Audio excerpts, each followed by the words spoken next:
بسم الله الرحمن الرحيم. السلام عليكم ورحمة الله وبركاته. أهلا بحضراتكم مع الجديد في الغزل والنسيج. هذه الصناعة المهمة، هذه الصناعة اللي بتمثل 25% من الإنتاج الصناعي في مصر، وده رقم كبير جدا، لأن أكتر صناعة بتحمل عمال أو بتاخد عمال هي صناعة الغزل والنسيج والملابس الجاهزة، تمثل 25% من الإنتاج الصناعي.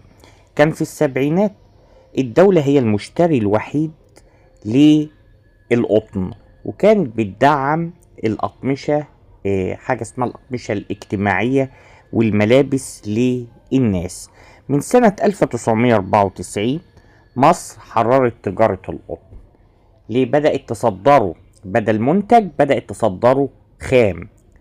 تحرير القطن عام 1994، واليابان وإيطاليا بالذات قبل الهند وباكستان أخدوا كميات رهيبة من القطن المصري. المصانع بتعاني. ممكن الأيام دي بالذات ومع الحروب اللي بتحصل دي يبقى فيه دعم، مثلا التأمينات الاجتماعية، ممكن الحكومة تساعد نفتح أسواق تصديرية خارج مصر. دلوقتي برضك عايز أقول حاجة بالنسبة للأسعار عالميا، هي مرتفعة ومفيش طلب.